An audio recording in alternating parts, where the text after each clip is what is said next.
Here's the big challenge of life. You can have more than you've got because you can become more than you are. That's the challenge. And of course the other side of the coin reads, unless you change how you are, you'll always have what you got. I have found in my experience that income does not far exceed personal development. Now sometimes income takes a lucky jump, but sure enough, unless you grow out where it is, it'll usually come back where you are. Life has strange ways. If somebody hands you $1 million, best you become a millionaire quickly, so you get to keep the money. Otherwise, sure enough, it'll disappear. Somebody once said, if you took all the money in the world, divided it up equally among everybody, it would soon all be back in the same pockets.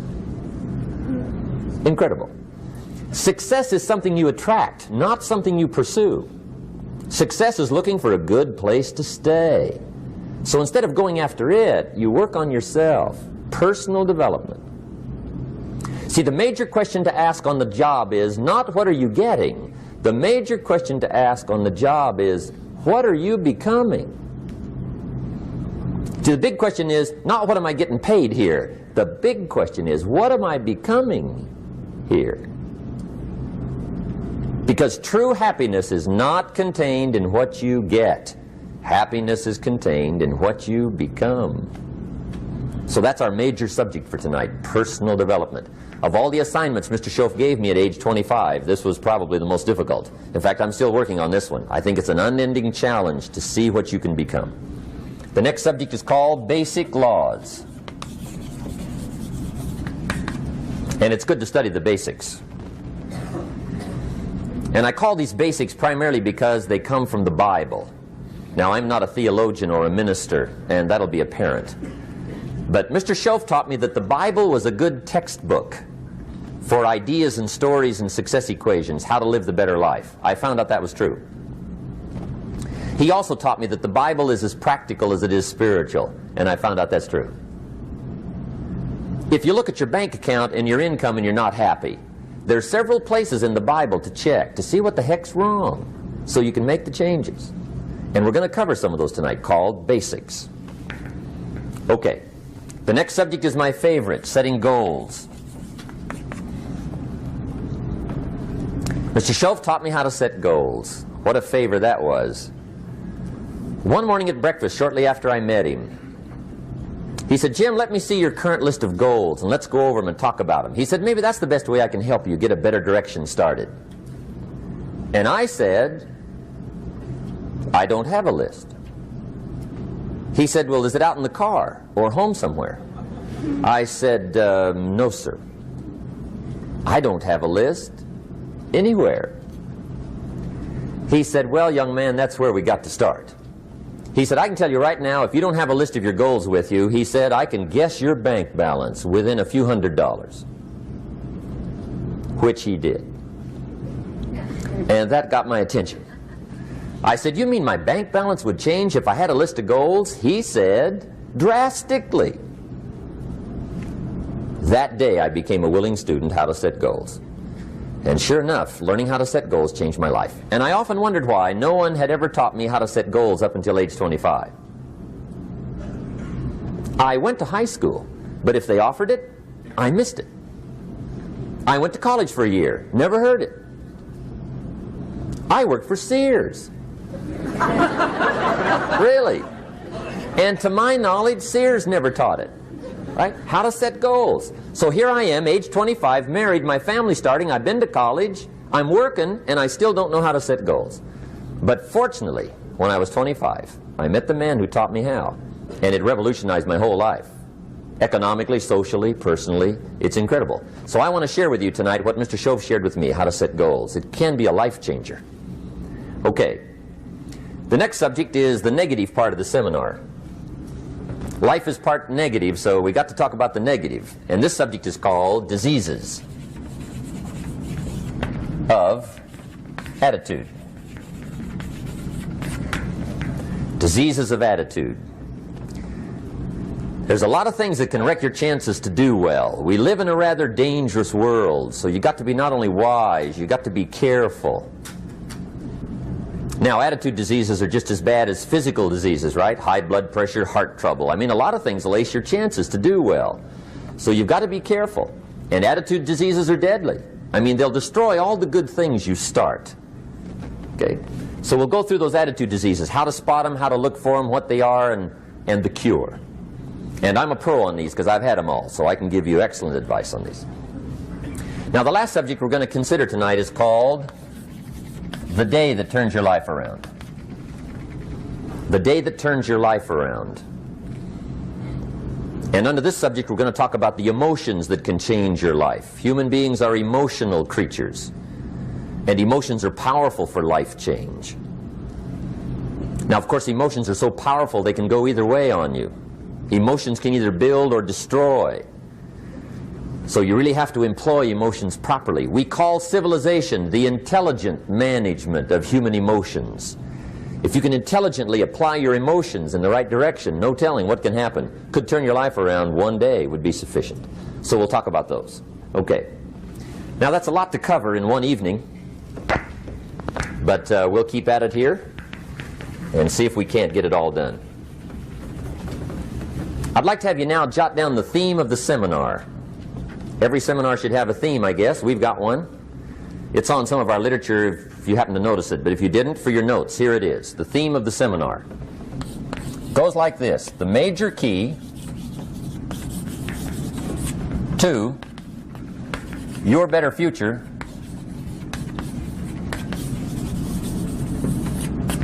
is you. That's the theme of our seminar tonight. The major key to your better future is you.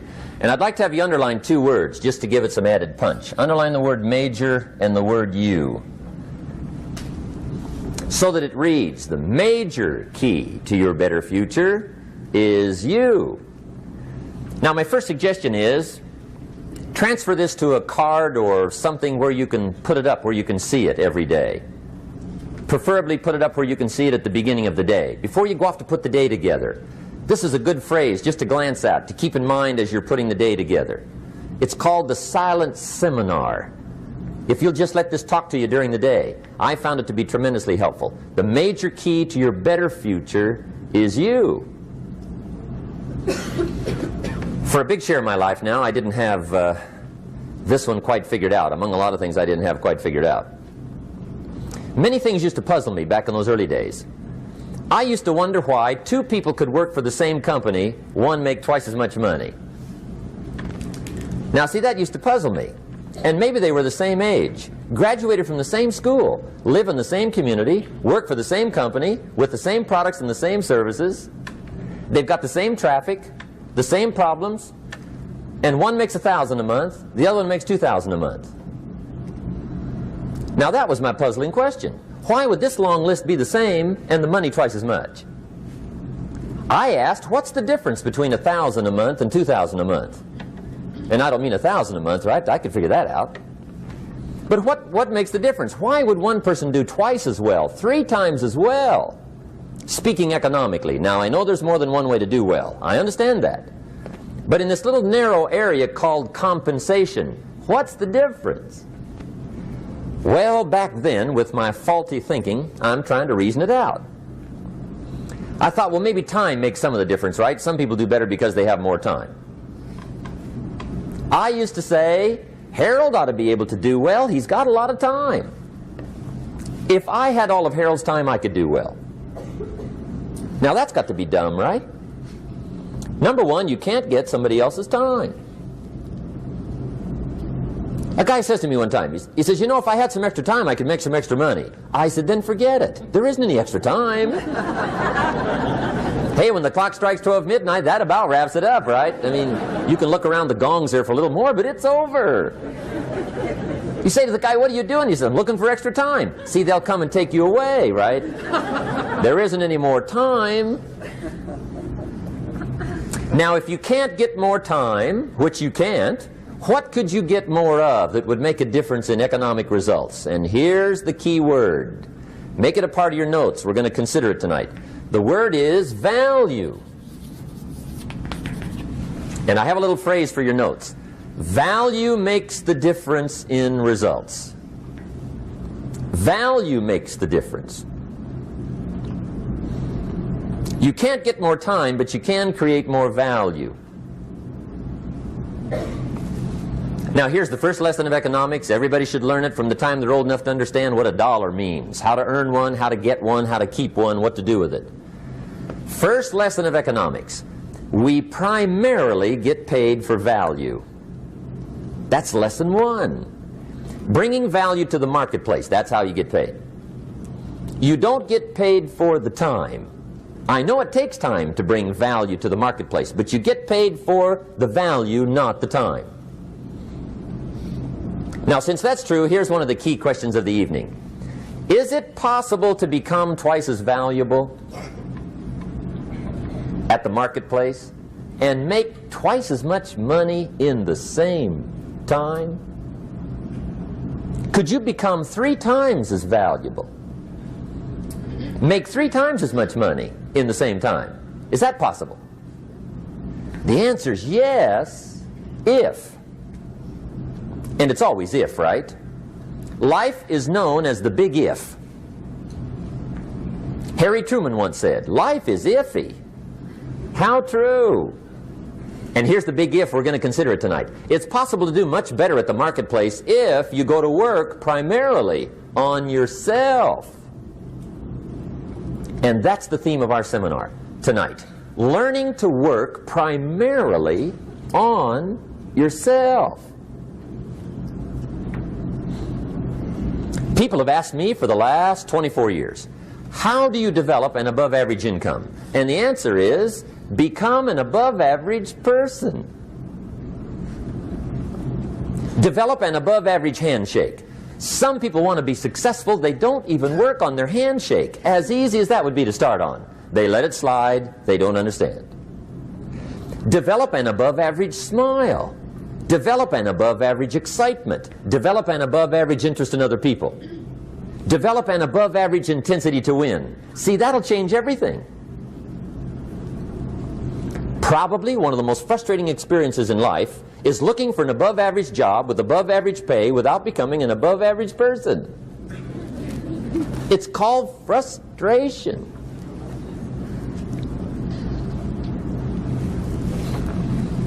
And Mr. Schoaf gave me probably the greatest clue he gave me when I first met him.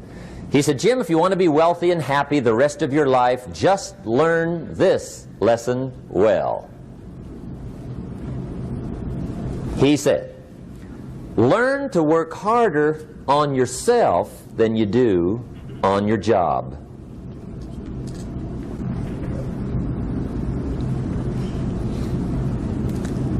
Then Mr. Schoaf gave me probably one of the most important clues among so many things he taught me, but this was in those early days. Mr. Schoaf was very kind, but he was also very abrupt. And he had these interesting questions to ask. I'm giving him a little rundown one day on how things hadn't worked out for me.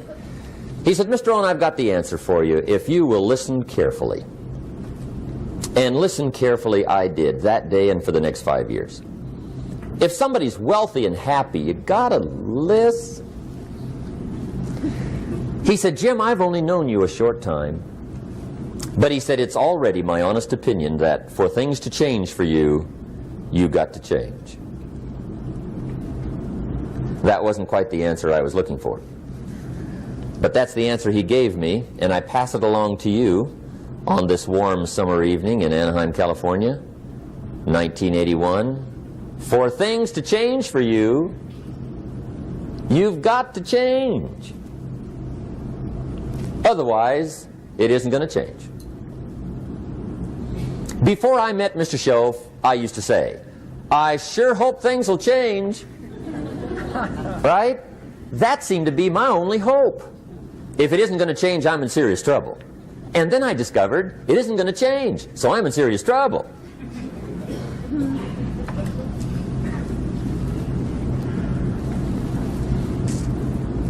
See, I can tell you what the 80s are going to be like. You have dropped into the right place. I did a seminar one time for Standard Oil executives and management in Honolulu. And we're having a conference one day around this big conference table. And one of them said to me, Mr. Rohn, you know some fairly important people halfway around the world. What do you think the 80s are going to be like? I said, gentlemen, I do know the right people. I can tell you. So they all listened very carefully. And I said, gentlemen, based on my wide experience, I can really honestly say to you, in my opinion, in the 80s, it's going to be about like it's always been. Aren't you glad you came? That's inside. I don't pass that around just everywhere. Now, of course, I said that to make a point, but I also said it because it's accurate. It's going to be about like it's always been. It isn't going to change. The tide comes in, and then what? It goes out. For 6,500 years that we know of, recorded history, and probably long before that. So it is not going to change. It gets light, and then what? It turns dark. 6,500 years. See, it's not likely to change. And we're not to be startled by that. And if the sun goes down, the guy says, what's happened, what's happened? It means he hasn't been here long, I guess, right? It always goes down about this time. The guy says, well, I don't like that arrangement. Well, you got to talk to somebody besides me, right? It gets light, then it turns dark. In rotation, the next season after fall is what? Winter. Pray tell, how often does winter follow fall? Every year regularly for the last 6,500 that we know of. See, it is not going to change. Now, some winters are long, and some are short, and some are hard, and some are easy, but they always come right after falls. It isn't going to change. Sometimes you can figure it out, sometimes there's no way to figure it out. Sometimes it goes well, sometimes it gets in a knot. Sometimes it sails along, sometimes it gets in reverse. See, that's not going to change. The last 6,000 years reads like this: opportunity mixed with difficulty. That's how it reads. It isn't going to change. The man says, well, if it isn't going to change, how will my life ever change? Answer, when you change. And whether I'm talking to high school kids or business executives, my message is always the same. And it goes like this: the only way it gets better for you is when you get better.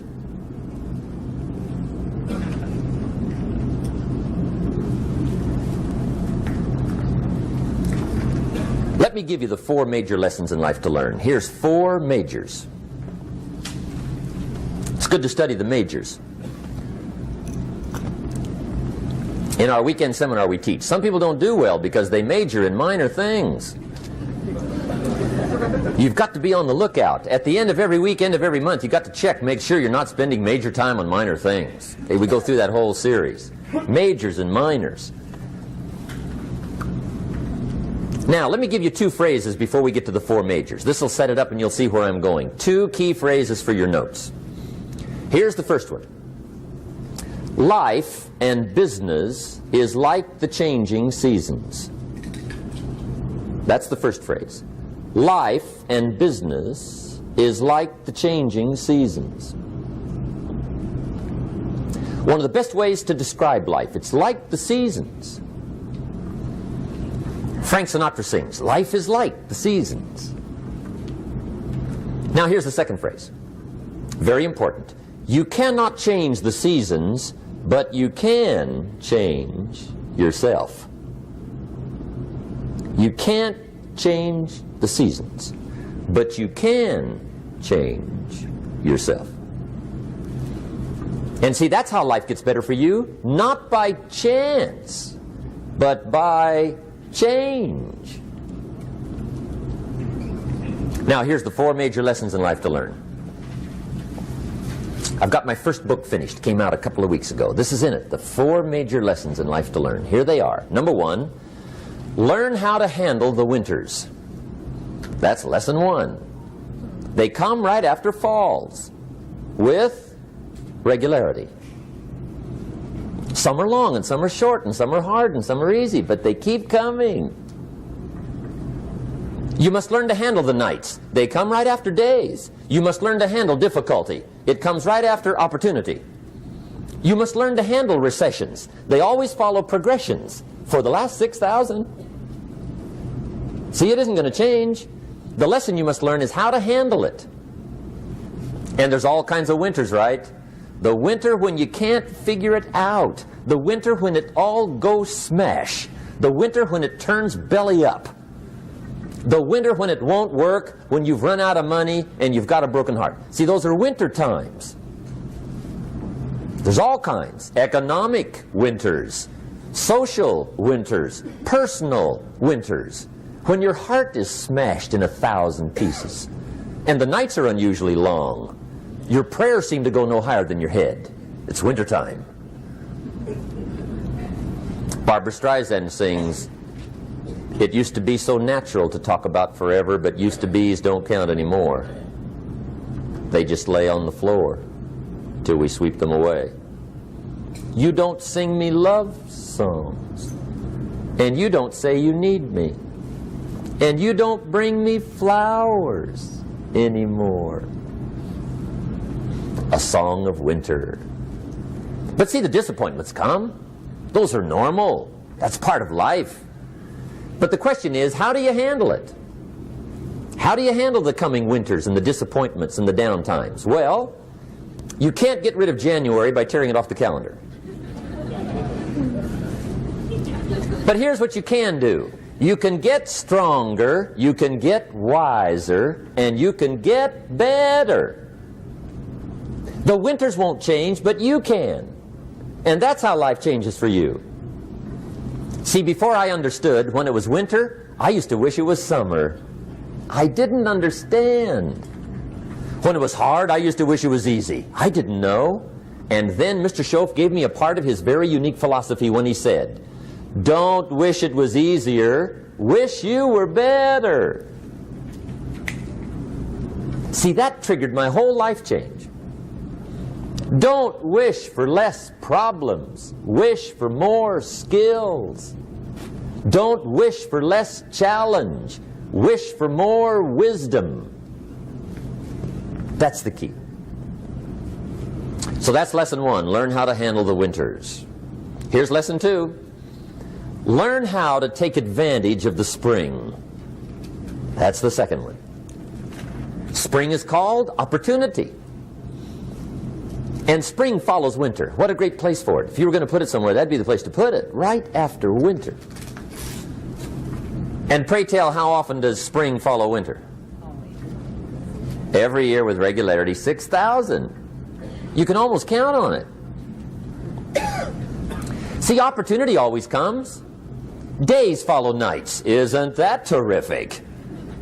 Opportunity follows difficulty. But here's what you must learn to do. Underline these 2 words in that key phrase. Take advantage. Underline those 2. You must learn to take advantage of the spring. See, just because spring rolls around is no sign you're going to look good come fall. You got to do something with it. In fact, you have to get good at one of 2 things in life. Planting in the spring or begging in the fall. Or get somebody to do it for you. See, those are about the only alternatives. Now here's what else you must do. Take advantage of the springs quickly, because there's only a few. Just a handful of springs have been handed to each of us. They don't come forever. Life is fairly brief. So you got to read every book you can get your hands on what to do with your springs while they're here. And take advantage, they soon run out.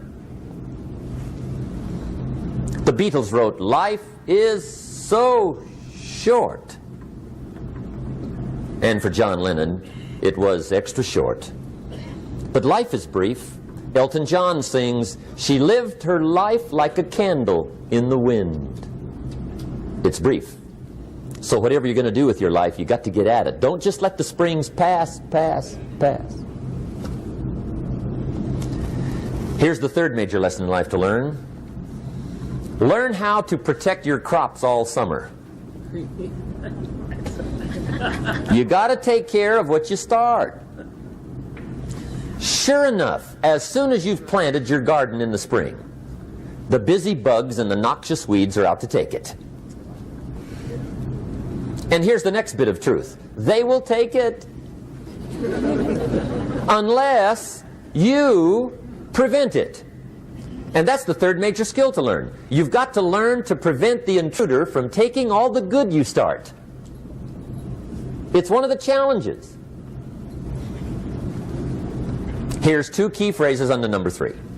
First one, all good will be attacked on this planet. Maybe not the next one we get to, but on this one, all good will be attacked.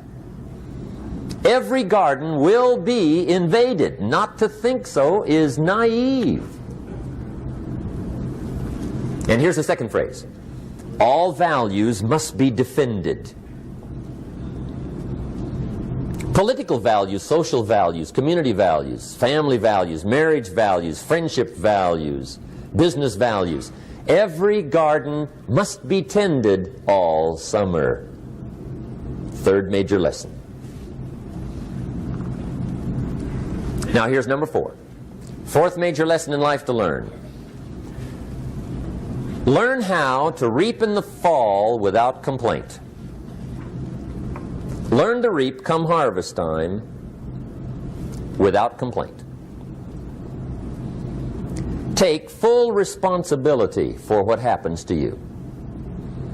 It's one of the highest forms of human maturity, accepting full responsibility. It's the day you know you've passed from childhood to adulthood, the day you accept full responsibility. And another note, learn to reap in the fall without apology. Without apology if you do well, and without complaint if you don't. That's maturity. I used to have that long list of reasons why I wasn't doing well. To explain. You got to explain, right? Otherwise you're going to look bad. I used to have this funny list called Reasons for Not Looking Good.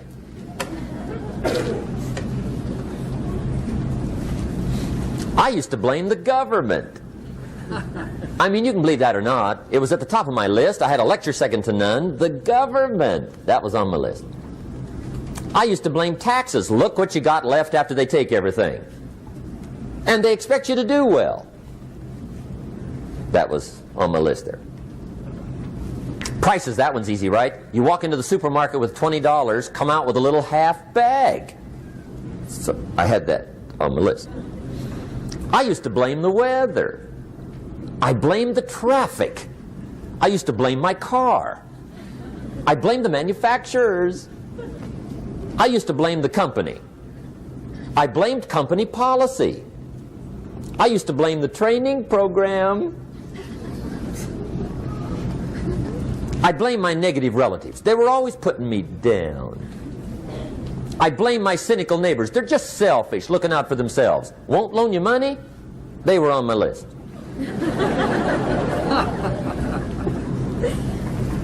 I used to blame the economy.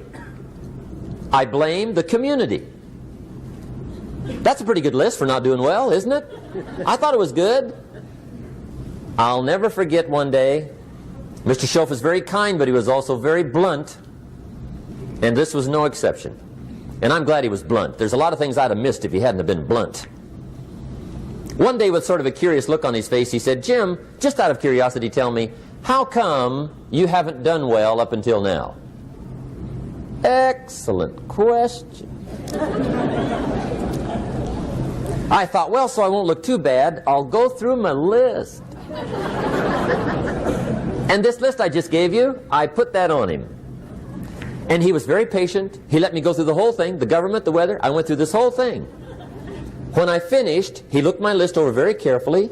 He said, "Mr. Rohn, big problem with your list. You ain't on it." How brilliant.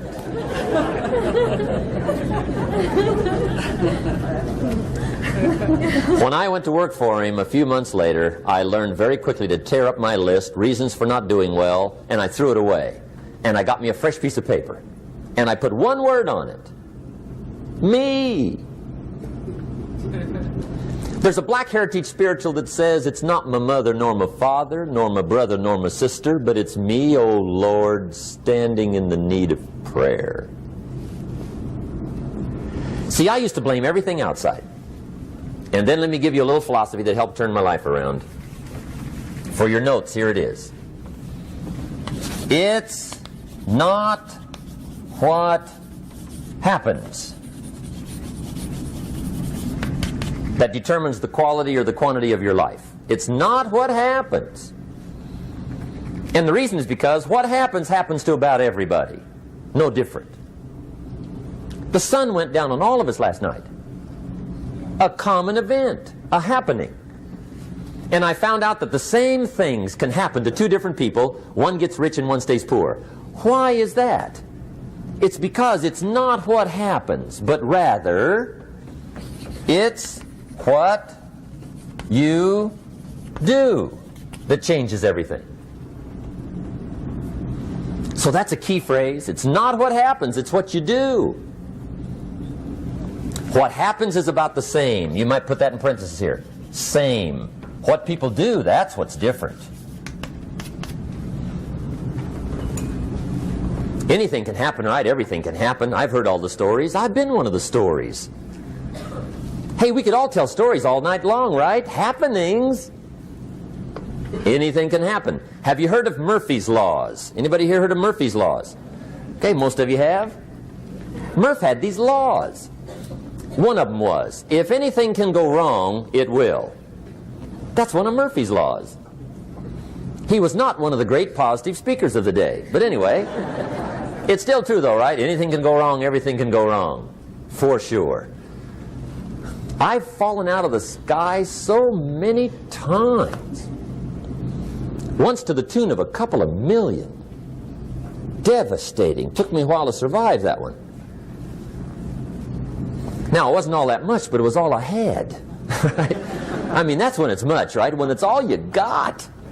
If you got 3, 2 go, you got 1 left, you ain't looking that bad. But when it all goes. Has anybody been there when it all went? Anybody? Come on, the rest of you liars. Go ahead. Hey, we've all been there, right? When it all went. Of course, it used to be a long time ago, right? When you ran out of money, got to 0, you were all through. Heck, now you can whistle right on by 0, right? I mean, they will bury you. That's what they will do.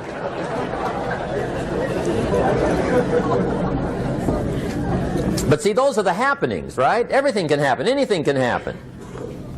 But it's not the happenings. It's what you do about it. Somebody says, yeah, but you don't understand the disappointments I've had. Come on. Everybody's had their share. Disappointments are not special gifts reserved for the poor. Everybody has them. The difference is what you do about them. It's not the weather. I used to blame the weather, and I discovered it rains on the rich. So see, that won't help. 2 men wake up one morning, there's a rainstorm on. One of them looks out his window, sees the rainstorm, and he says, wow, what a storm. With weather like this, they can't expect you to go out and make sales. He stays home. Same morning, the other guy looks out his window, sees the same storm, says, wow, what a storm. But he says, you know what, with weather like this, what a great day to go out and make sales. Most everybody will probably be home. Especially the salesman.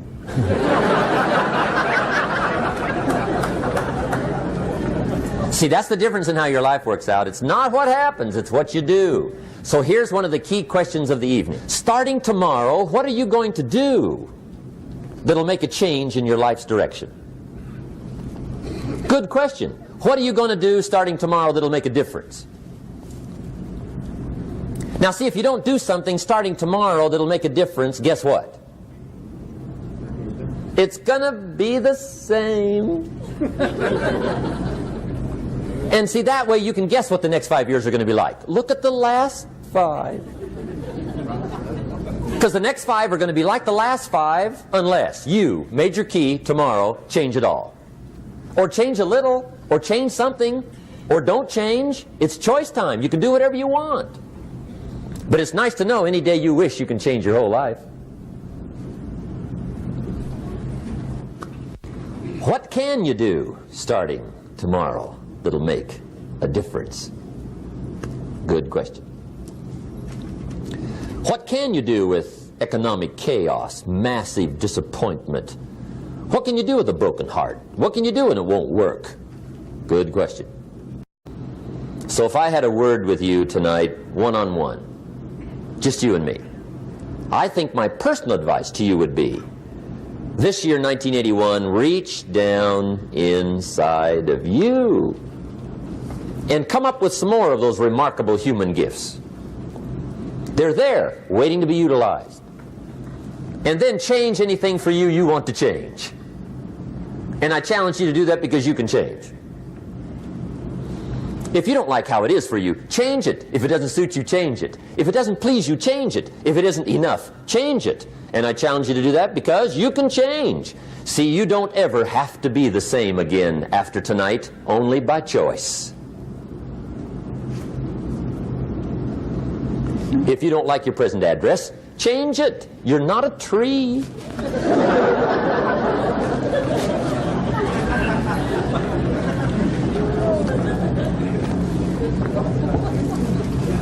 Now, let me give you 3 steps to personal development. Let's get down to the nitty-gritty. What does it take to really make the changes starting tomorrow? It takes more than philosophical pronouncement. I know that. It also takes more than enthusiasm. I know we're hearing a lot about enthusiasm these days, but see, that just won't do the job. We're still hearing the old cliches of the 30s, right? To be enthusiastic, you must act enthusiastic. But see, that's not going to help. After you have leaped about, there are some things you got to do, or it isn't going to change.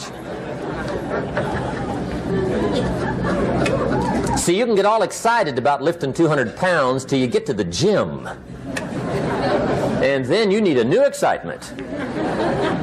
And the new excitement is called discipline. Major step to human progress. Discipline.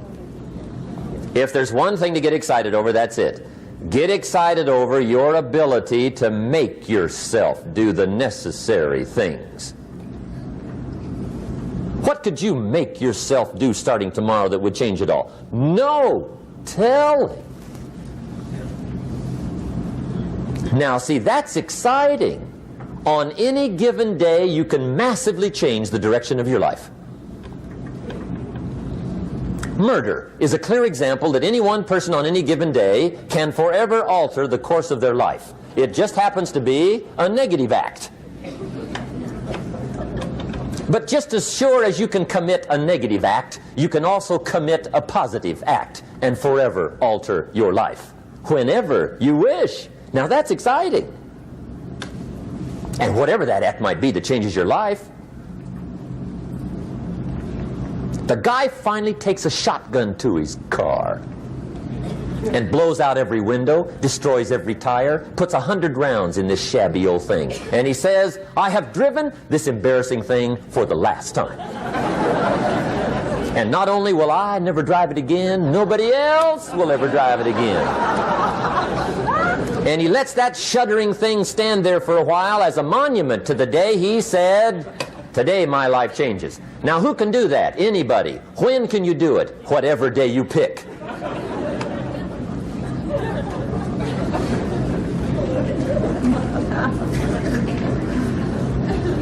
Now here's the key to discipline.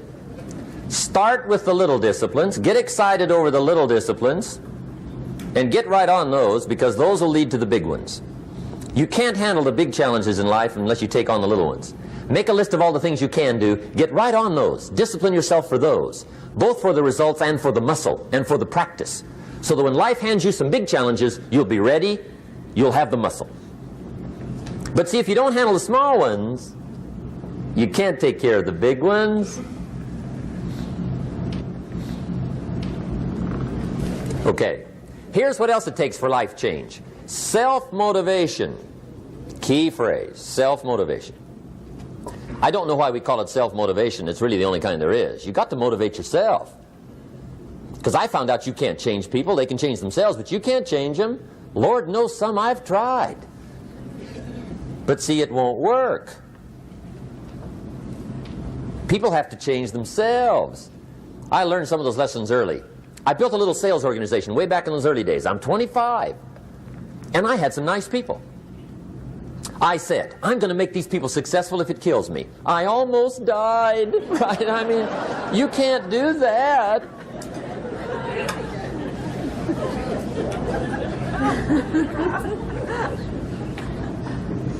See, I've discovered this. Good people are not trained, they're found. You find good people. You don't make them good, you find them good. Training really is for the purpose of finding good people. You don't need much instruction for a good person. Too much training probably means you got the wrong people.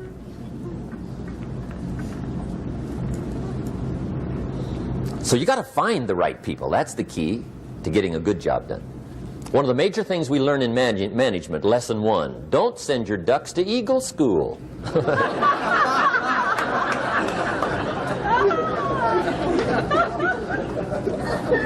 Because it won't help. I mean, I'm telling you, it won't help, no matter how good your school is. And the little eagle badge and little eagle hat, I'm telling you, it won't help. It won't help. You can tell whether your school's done any good, right, is when it's over, right? The duck goes for his first rabbit and makes him a friend. You say, no, no, no. Anyway, so it takes self-motivation to really alter your life. And you don't want to give self-motivation away to somebody else and make it somebody else motivating you. The guy says, boy, if somebody just come by and turn me on. What if they don't show up? Right? See, you got to have a better plan for your life. Okay. Now, if you're excited and you're ready to change, let me give you 3 steps to start life change that can change your life, your personality, your lifestyle, everything can change. Here's the steps. Number 1, find out how things work. The first key to doing better is find out. To change your life, really, you need ideas. There isn't anything an idea can't change. And Schoff taught me the major problem is lack of an idea, not a problem. At first I didn't have any money. I said to Mr. Schoff, I don't have any money. He said, that's not a problem. Now see, up until then I always thought it was. Right? I was confused. He said, no, no, the problem is lack of an idea on how to create money and wealth. It isn't lack of money, it's lack of ideas. So if you get the ideas, see, you can change anything. Now to get ideas, you need a constant study of finding out. Now Schoff also said, when you find out something that works, put the information in your journal. Don't use your head for a filing cabinet. Put it in your journal so that you can do the next best thing. Repetition, repetition, repetition. Go over it. And if you repeat it, go over it, sure enough, someday, some mysterious day, the idea takes root, starts to grow, and shows up in your bank account, and your dress, and your personality, and your lifestyle. But capture the ideas in your journal. Find out how things work. Schoff gave me this word for my life change. He said, study. Great word. If you wish to be successful, study success. If you wish to be happy, study happiness. If you wish to be wealthy, study wealth. Don't leave it to chance. Make it a study. Some people just go through the day with their fingers crossed. See, that won't do it. You've got to study the things that can change your economic, social, spiritual, personal life. Now here's a qualifying phrase. And we'll have several of these qualifying phrases throughout the seminar.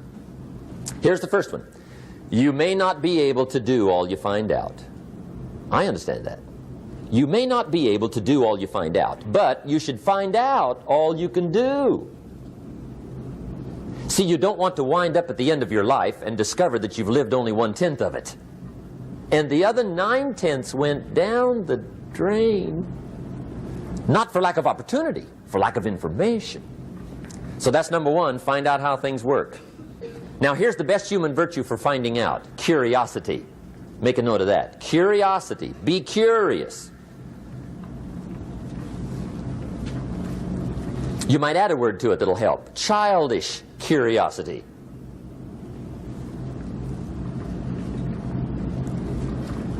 What will kids do if they want to know something bad enough? Bug you. That's the phrase. They can ask 1,000 questions. You think they're through? They got another 1,000. They'll drive you to the brink. It's a virtue. when you got to know. Be like a child. In fact, Jesus, the master teacher, said, unless you can become like little children, you might as well forget it. You don't have a prayer. Excellent advice. You got to be like children. 4 ways, in my opinion, to be like a child. Number 1 is curiosity, and number 2 is excitement. Get excited like a child over your ability to make yourself do anything for change. 3rd is faith. Have faith like a child. Adults are too skeptical. And 4th is trust. Trust is a childish virtue, but the rewards are incredible. So be like a child. Now, if you're curious, let me give you 3 ways to find out how to change anything. Any life direction, any dimension. Here's 3 ways to find out how to change anything. Number 1 is to read. Become a good reader. All of the successful people I know and work with around the world, they're all good readers. Curiosity drives them to read. They got to know. They just read.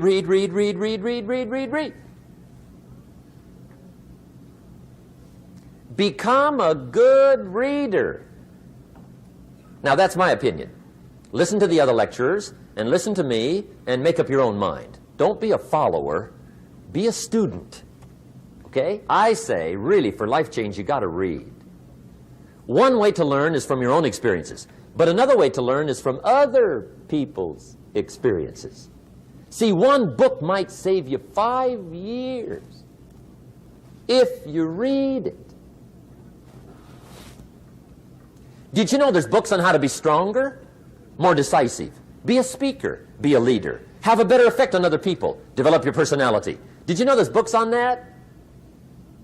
And people don't read them? How would you explain that?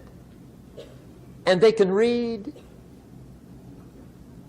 Did you know that hundreds of successful people have written their stories in books and they wrote down how they did it and people don't read it? How would you explain that? The guy's busy, I guess. You know, you get tied up. The guy says, well, yeah, you work where I work. By the time you struggle home, it's late. You got to eat a bite of supper, watch a little TV, get to bed. You can't sit up half the night reading. And the guy's behind on his car payment.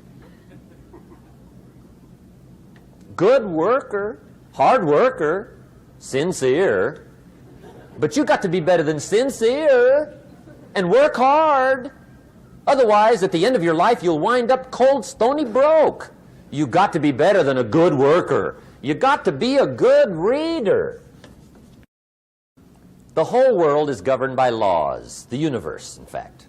Laws. We call it the law of electricity. We call it the law of gravity. There's mathematical laws. There's physical laws. Speed and velocity laws. Agricultural laws. There's all kinds of laws. Now that we find ourselves on the spinning planet, you just have to learn what I call the setup. Learn the setup. Life's setup. Now, we didn't set it up, but we're here, so you got to learn it. And we should learn the setup for 2 basic reasons. Number 1, to keep from getting hurt. It's one of the major reasons for learning, so you won't get hurt. See, economically, socially, personally, you can get hurt just not knowing. Ignorance is not bliss.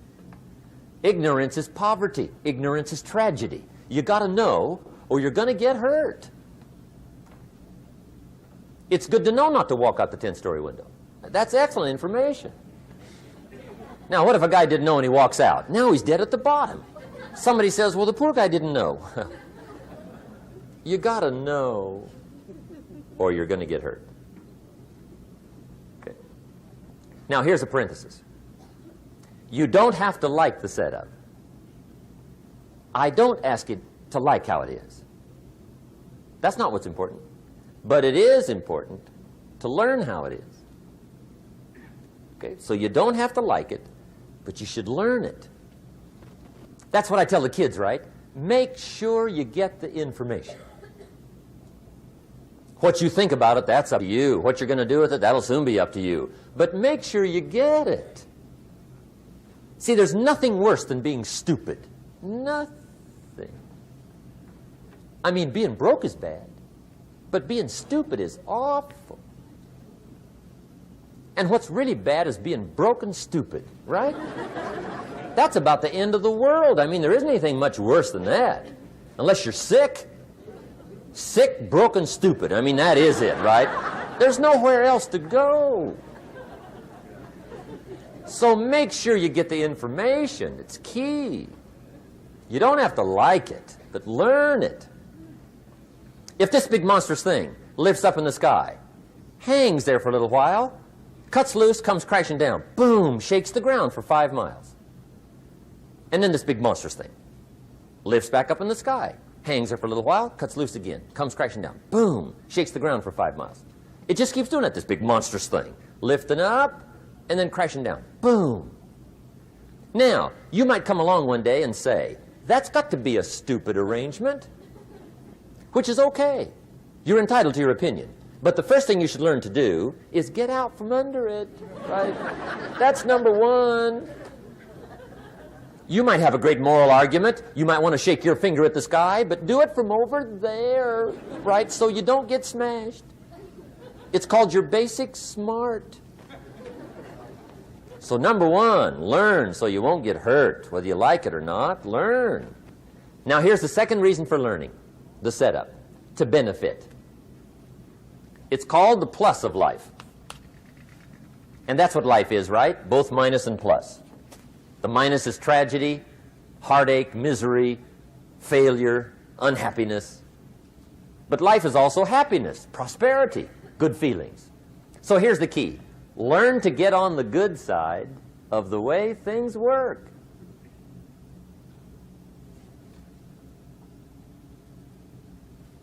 Now here's 2 of the basic laws, and we'll take our break. Shof taught me these. They come from the Bible. Now again, I'm an amateur, okay, when it comes to the Bible. I'm not a pro. So you'll sort of have to take my way of putting it. But here they are. The first one is the law of use. The law of use.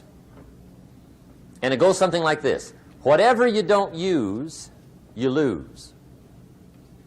Lack of use causes loss.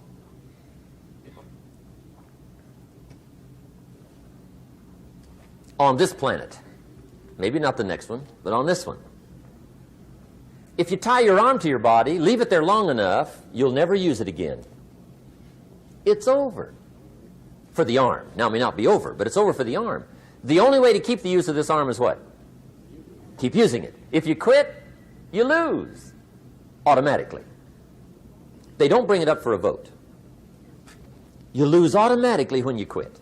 Now, the same thing that goes for your arm goes for your brain, mentality. The same thing goes for all the human virtues. Ambition, unused, declines. Strong feelings, unused, diminish. It doesn't grow, it diminishes. Faith, unused, decreases. It's a law. Vitality unused diminishes. Energy unused decreases. The guy says, well, I'm going to save up my energy. You can't do that. That's like trying to save today, put it on the end of the year. See, you can't do that. They'll come take you away. If you don't use today, what? It's lost. The guy says, well, I'll work twice as hard tomorrow to make up for it. See, that's foolish. You could have done that anyway. Today unused is lost. A talent unused is lost. An ability unused is lost. So here's one of the key expressions of the evening. Take a new inventory of yourself. Starting tomorrow, new project. Take a new inventory. And make sure that all of your talent and ability and mentality and ingenuity and vitality and strong feelings, faith, courage, make sure that all you've got's being used. Otherwise, you lose.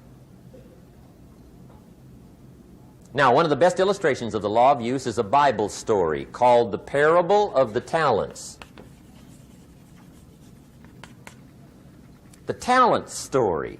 Interesting story if you haven't read it in a while. Just review it. It's a good story. An ancient story. It says there was a master with 3 servants. He got them together one day and he said to the 3, I've got these talents. And in those ancient days, a talent was a measure of gold. And he said to the 3 servants, take these talents and see what you can do with them while I'm gone. He said, I'm taking a journey and I'll be gone for a while. When I come back, we'll get together, go over the book, see how you did. He said, here's 5 of these talents for you. 5. Here's 2 of them for you. 2. And here's 1 for you. 1. The master said, take those talents, see what you can do with them. When I come back, we'll get together, we'll go over it all. The servant said, okay, master takes off. According to the ancient story, the master comes back from his trip. When he gets back, he gets the 3 servants together, and as he said he would, he asks, how did it go with those talents? You were 5. What happened? That servant said, well, I took the 5 talents you gave me, and I put them to work. A little shaky at first, but he said things finally got rolling. And he said, I poured it on. And he said, my talents grew to 7, 8, 9, 10. He said, I doubled my talents from 5 to 10. Books will show. Master said, one heck of a job. Or something like that. He said, I gave you 2 talents. What happened? That servant said, about the same thing happened to me. I put those 2 talents to work, poured it on. They grew to 3 and then to 4. He said, I doubled my talents from 2 to 4. Books will show. Master said, well done. He said, I gave you 1 talent. What happened? That servant said, well, I took the talent you gave me, and I carefully wrapped it, and I dug a hole and buried it. And camouflaged it, I suppose, right, so nobody would steal it. And he said, fortunately, nobody got it. And he said, I knew you were going to be here today, so I dug it up. Here it is, safely wrapped. I did not lose it while you were gone. According to the ancient story, the master said, take that talent away from him and give it to the man that's got 10. Now you might say, well, I don't like that arrangement. The poor guy's only got 1 talent. He's already got 10. It ought to be more even. Remember, I didn't ask you to like it. But this one I would ask you to learn, because it simply means whatever you do not employ, you forfeit. It's a law.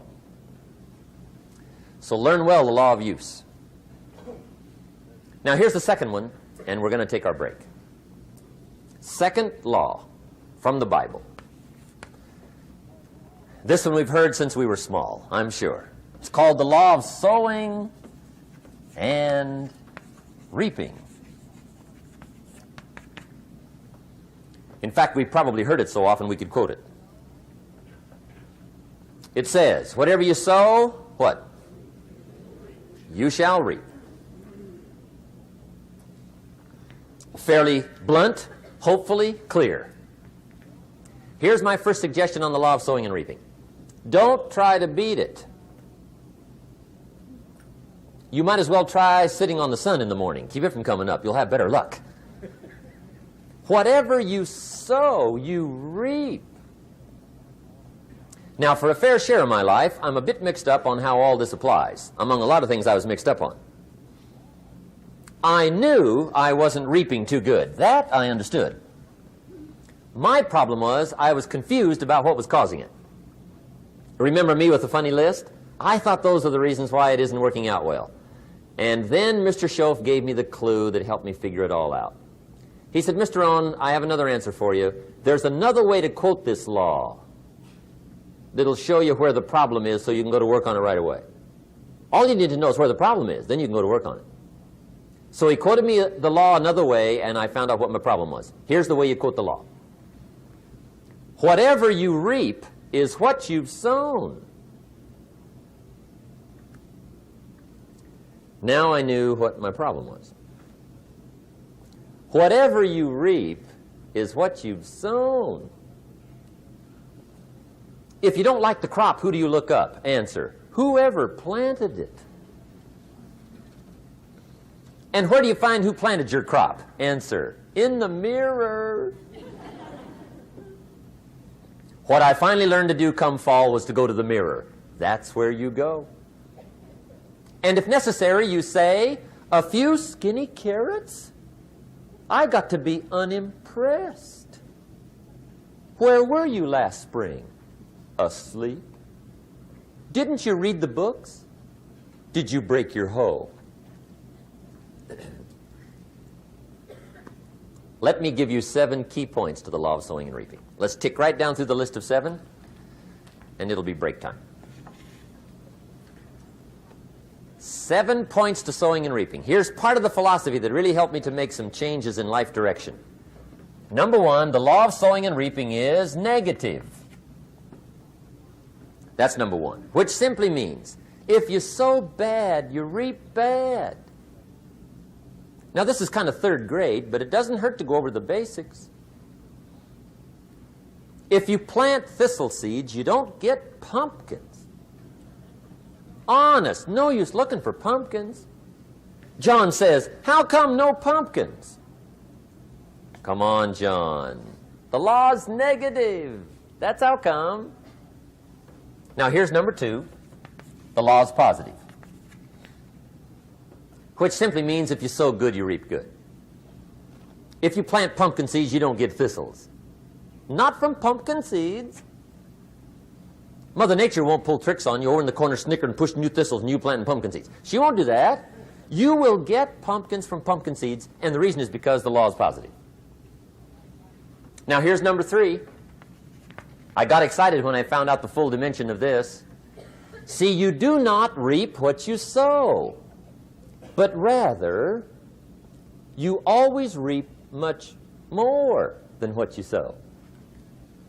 So the 3rd key word is more. You don't get back what you put out. You get back much more than what you put out. And it works both positive and negative. On the negative side, it said, if you sow to the wind, you reap the whirlwind. So you've got to get ready for that, or you will be naive. See, anybody can, whether you will or not. See, that's the question. And here's a good question to ask. We are all buying somebody's plan. The question is, whose? Who's got you talked into doing what you're doing? Who's got you talked into your present plan? See, 10 years from now, you will surely arrive. The question is, where? But see, anybody, if you want to, can go searching for a good plan, pick it, and start working it. And sure enough, as the time passes, as it surely will 5 years from now, 10 years from now, then you'll be winding up wearing what you want to wear, driving what you want to drive, living where you want to live, become what you want to become. But now's the time to fix the next 10 years. And who can? Anybody. Here's number 6. The 6th key to sowing and reaping. This is leveling with you now, as we promised to do. There's one thing better than the truth, and that's the whole truth. And here's part of the whole truth of the law of sowing and reaping. Number 6 is, you could lose. There are times when you just lose, no matter what you do. It's that kind of planet. You reap what you sow, yes, but... What does that mean, yes, but? Well, the farmer plants his crop in the spring, takes care of it all summer, loves his family, works 10, 12 hours a day, 6, 7 days a week, is an honorable man. Come fall, he's got a beautiful crop, and he deserves every bit of it. But the day before he sends the combines into the field, a hailstorm comes along and beats it all in the ground, which means you lose. Somebody says, well, what did he do wrong? Answer, nothing. It's just that kind of planet. Sometimes it's going to hail on your crop and rain on your parade, so you got to get ready for that or you will be naive. That's just part of the life arrangement. And don't press me why. I was not in on some of the original decisions here, so I don't know how it got set up. But there's just times, sometimes you lose. That's part of life. But now here's number 7. The 7th key to sowing and reaping. And it goes like this. It's just another way to quote the same law. And it goes like this. If you don't sow, that's just another way to quote the law.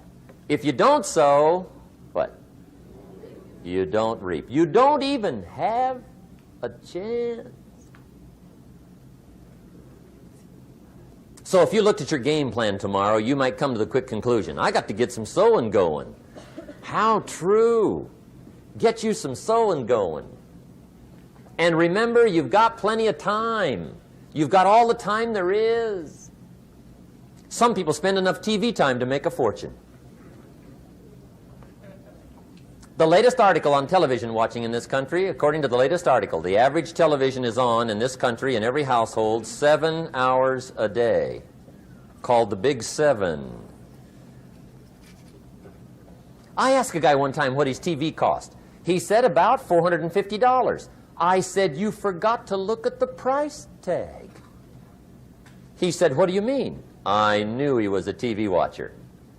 I said, that television costs you, in my opinion, at least $12,000 a year. To watch it, not to own it. Owning it's cheap. Watching it is what's expensive. And I said, hey, $12,000 a year is too much to pay to watch TV. That's too much. Pay a little, but not $12,000. And he's the guy that said, I hope pay TV never comes.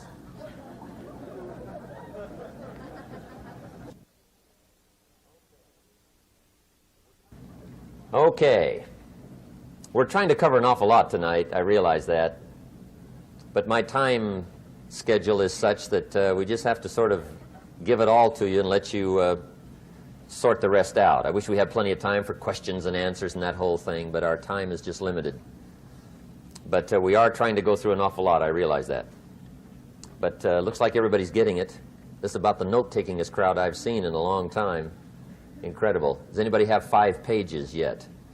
Anybody? Oh, fantastic. Incredible. Okay. Maybe you heard the story about the preacher down in Texas, southern part of the country. He was an evangelist back in the horse and buggy days. And he was very good at being an evangelist, and a lot of people used to come and hear him preach. And one day he put up his tent in one of these Texas towns and expected a big crowd as usual, come hear him preach. And he got there, first night of the tent revival, walked in. 7:30, time to start. And to his surprise, the tent was empty. He thought, well, something must be drastically wrong. So he waited till 7:45, nobody showed up. 8 o'clock, zip. Finally, 8:15, one lone cowboy wandered up on his horse, tied his horse up outside, came in, sat down on the front bench, right, waiting for something to happen. The preacher thought, well, at least I better go down and talk to the cowboy.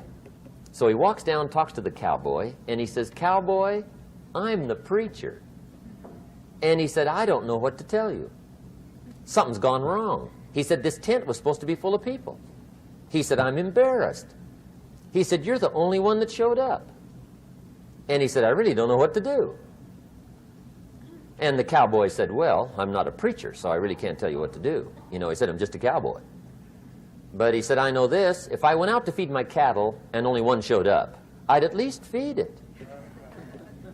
The preacher thought, hey, the cowboy is right. If you've got a good idea to share, you should share it, if there's 1 or 1,000. So he got kind of inspired by this conversation, and he jumped up on the platform and started to preach, as if the tent was full of people, just exploded. And he went for an hour and 15 minutes, just kept rolling. Finally, he quit. And when he finished, he came down off the platform, talked to the cowboy again. Says, well, cowboy, what did you think of my sermon? And the cowboy said, well, I'm not a preacher, so I really can't tell. You know, he said, I'm just a cowboy. But he said, I know this. If I went out to feed my cattle and only one showed up, I'd feed it, but I wouldn't dump the whole load on it.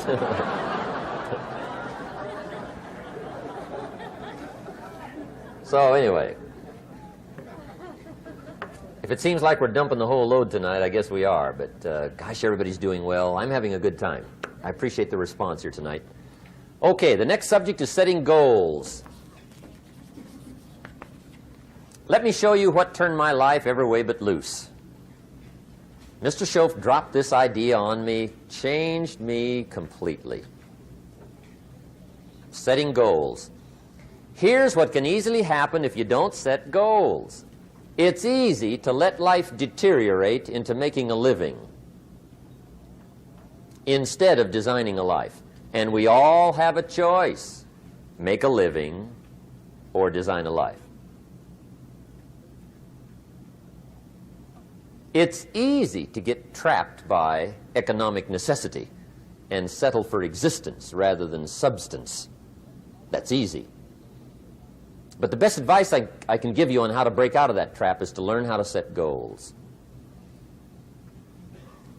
Mr. Schoaf put it to me this way.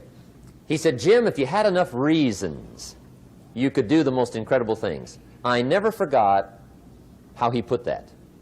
If you have enough reasons. See, reasons will change your whole life. Mr. Schoaf said to me, he said, Mr. Rohn, I think you've got plenty of intelligence, you've got plenty of talent, you've got plenty of ability. Probably what you lack is plenty of reasons. He said, I don't think your current bank balance is a true indication of your level of intelligence. I was happy to hear that. He said, I think you're much smarter than your present bank balance indicates. And that turned out to be true. I was much smarter. But of course my first question was, well then why isn't it bigger? And he said, you don't have enough reasons. You've got enough intelligence, but not enough reasons. So see, reasons can change your life. Here's what else I found out. Reasons come first, answers come second.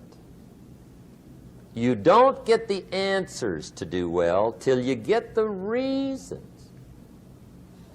Life has a mysterious way of hanging on to all the answers and only gives them up to the people that are inspired by reasons. So reasons make the difference in how your life works out. Now, what are some of the reasons for doing well? Let's go through a quick list called Reasons for Doing Well. First is personal reasons. Some people do well for recognition. Some people do well for respect. Some people do well for the way it makes them feel. They love the feeling of being a winner. Those are good reasons. I have some millionaire friends that keep working 10, 12 hours a day, making more millions. And it's not because they need the money. It's because they need the joy and the satisfaction and the pleasure that comes from being a constant winner. And see, it's not just the money anyway. It's the journey, not the money. Once in a while somebody says to me, boy, if I had $1 million, I'd never work another day in my life. That's probably why the good Lord sees to it they don't get their million, right? They'd quit. They'd quit. Okay. Next is family reasons. Some people do extremely well for other people, and that's powerful. Human beings can greatly affect each other. Sometimes we will do things for somebody else we will not do for ourselves. We're made that way. I met a man one time who said, Mr. Rohn, to do all the things I want to do with my family around the world, he said, I got to have at least $250,000 a year. I thought, incredible. Could a guy's family affect him that much? And the answer is, of course. How fortunate are the people that find themselves greatly affected by somebody for personal achievement. And we are affected. The writer of a recent song said, "If not for you, the winter would hold no spring, couldn't hear a robin sing. I just wouldn't have a clue if not for you." So we can be affected. That might be one of the most stimulating reasons to do well, finding somebody. When Andrew Carnegie died, the wee little Scotsman that built the big steel industry, when he died, they opened up his desk, and in one of the desk drawers, they found a slip of paper. On that piece of paper, Mr. Carnegie had written his goal for his life, and he wrote it when he was in his 20s. And on that piece of paper, it said, "I'm going to spend the first half of my life accumulating money.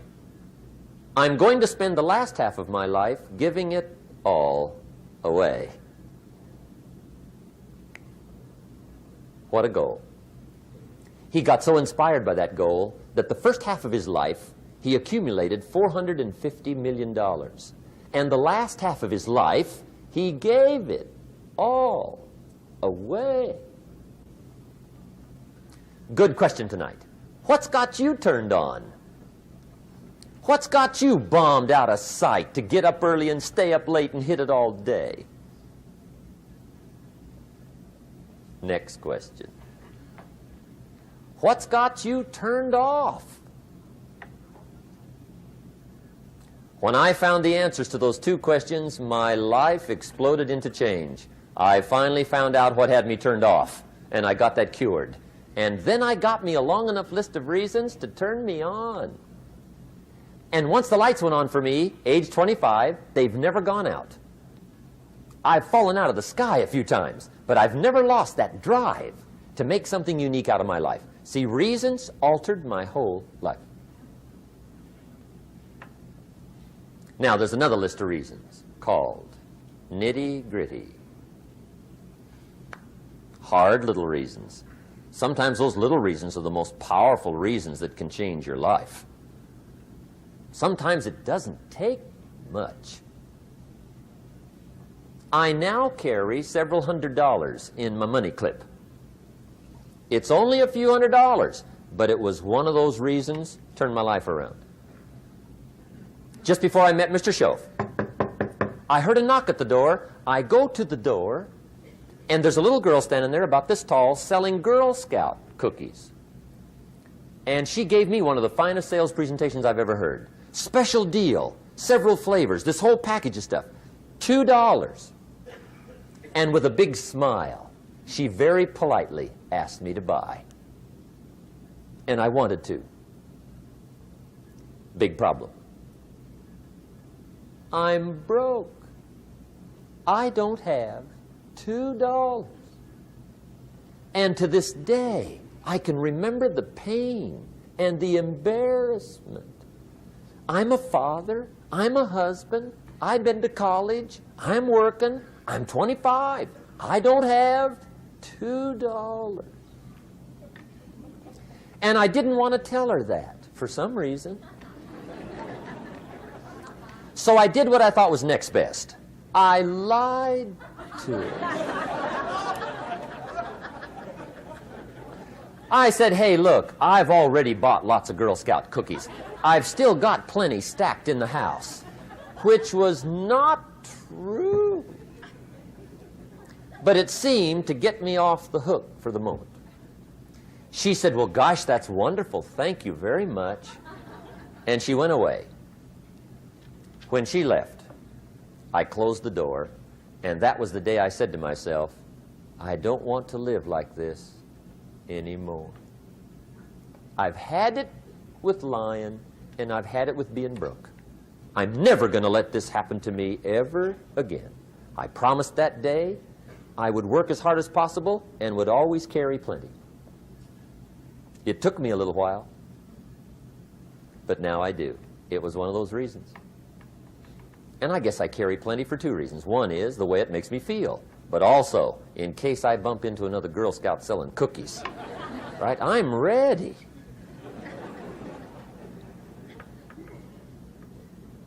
I walked out of the Bank of America one time up in Saratoga, California, where I used to live. Two little girls selling candy right outside the bank. Good place. Some girls' organization they're working for, right? I come walking out of the bank. This first little girl walks up to me. She said, "Mister, would you like to buy some candy?" I said, "I probably would." "What kind is it?" She said, "It's almond roca." I said, "My gosh, that's my favorite." She said, "Wonderful." I said, "How much is it?" She said, "It's just $2. I thought, incredible. I said, "How many boxes of that candy have you got?" She said, 5.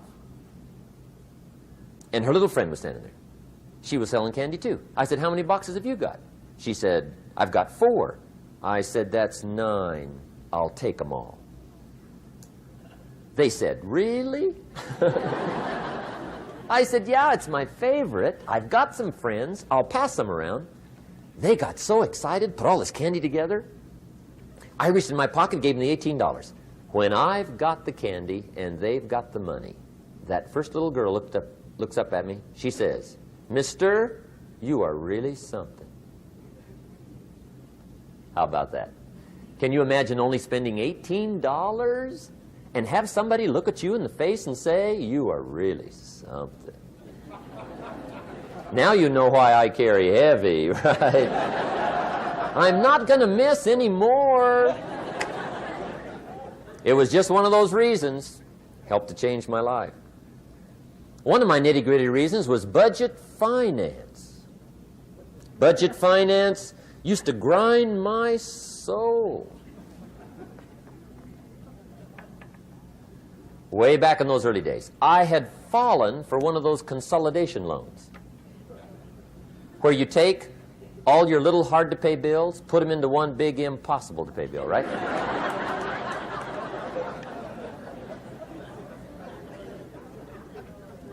I would get 4 or 5 payments behind. This one guy used to call me day and night.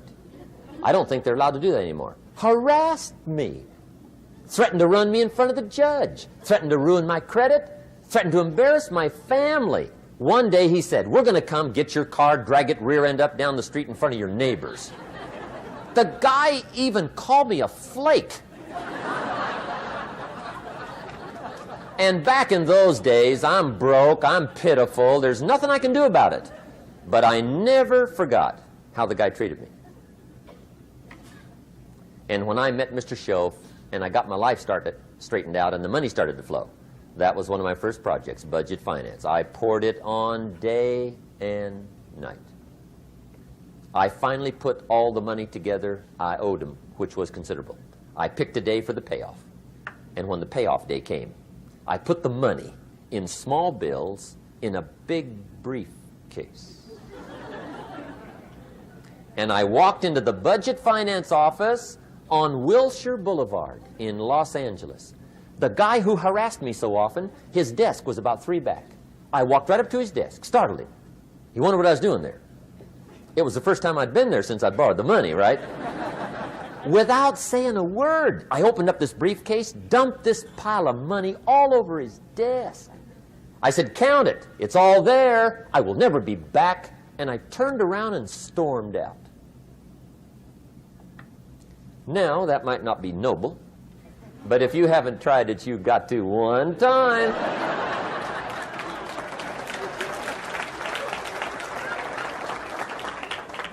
It can be the day that turns your life around. All you need is a reason that turns you on. One of my dear friends, Robert Depew, Bobby used to be a school teacher in Lindsay, olive capital of the world. Bobby taught school several years, got a little weary teaching school. One day decided he wanted to get into sales. So without telling anybody, he just up and quit his job teaching school and jumped into sales. When he did, his brother made fun of him, laughed at him, put him down. said Robert's lost his mind. Had a good job teaching school. Now he thinks he's a salesman. He's going to go down the drain, lose everything. Just put him down something fierce. Bobby said, the way my brother acted when I got into sales, he said that made me so mad. I decided to get rich. And my question for you tonight is it possible to get that mad? Of course. Wealth is not a matter of intelligence. It's a matter of inspiration. Today, Robert happens to be one of my millionaire friends. Bobby's rich.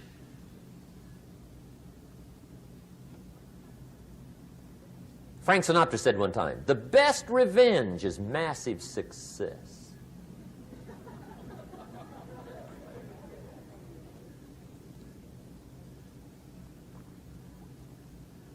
Hey, get you a long enough list of reasons so that after tonight you never lack for inspiration.